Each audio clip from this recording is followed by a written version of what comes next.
Hi, little bear. Can you say hi to the kids? Yeah. I suppose you want a bear story. I bet you they do too. I bet they'd like that. But this is about a little brown bear that was very greedy.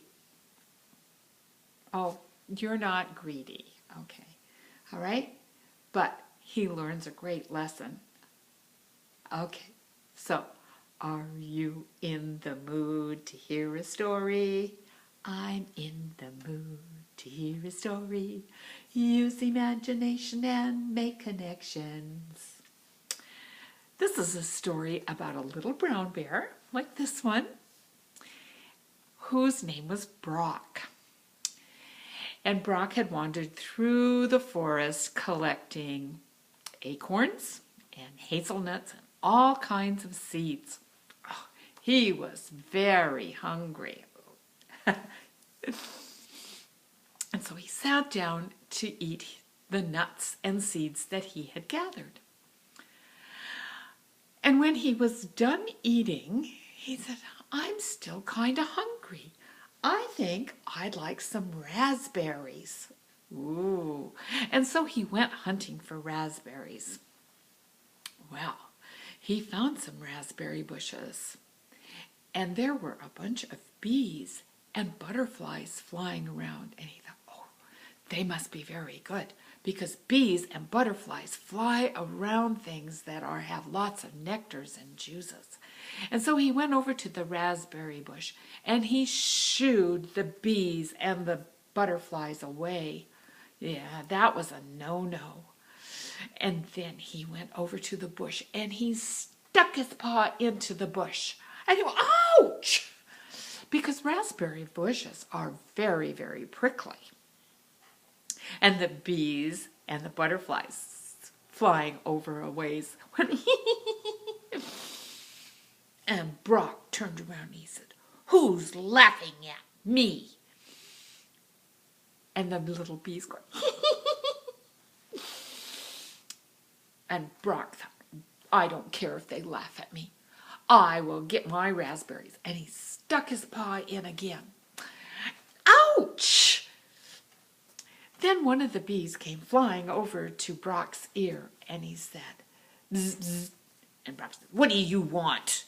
And the bee says, we could have gotten you those raspberries. They're very plump and they're very ripe and they're very easy to pick.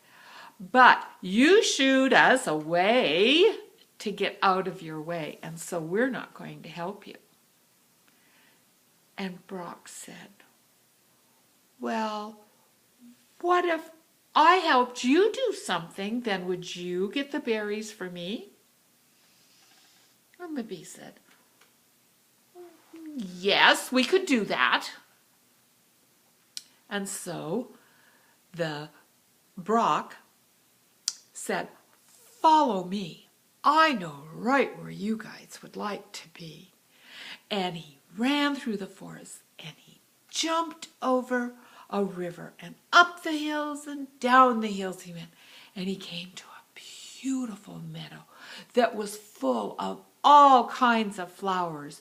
There was periwinkles and heather and daisies and all kinds of flowers. And the bees and the butterflies just went crazy. They were so excited. And Brock said, you guys go ahead and enjoy all the beautiful flowers and collect the nectars and anything that you want. I'm going to lay down here and take a nap. And when you're all done, come back and get me. And then you can take me back to the raspberries. And the bee said, okay. And so Brock had a nice nap. And all of a sudden he heard this little bzzzt, bzzzt, bzzzt beside his ear. And he woke up and went, oh, are you guys finished already? And the bees and the butterflies said, yes. And he said, so now we can go get the raspberries? And the bees and the butterflies said, yes, we will get the raspberries for you. And so Brock took off running up the hills and down the hills. And he leaped over the river and ran through the forest until he got to the raspberry bushes. And he sat down, and the bees and the butterflies, every one of them, brought him raspberries until his paws were just full of raspberries, and he sat there and enjoyed them. And that's the story of Brock, the bees, and the butterflies. Did you like that story? Brock did a good thing. Instead of being mean and just being greedy to get the raspberries for himself, he helped the butterflies and the bees, and then the bees and the butterflies helped Brock. And that's the way that it should be. If we help each other, everybody wins. I'm just wild about stories and illustrating them too. So goodbye for now, and I'll be back again. Somebody will be back again. Will you be back again soon? Bye.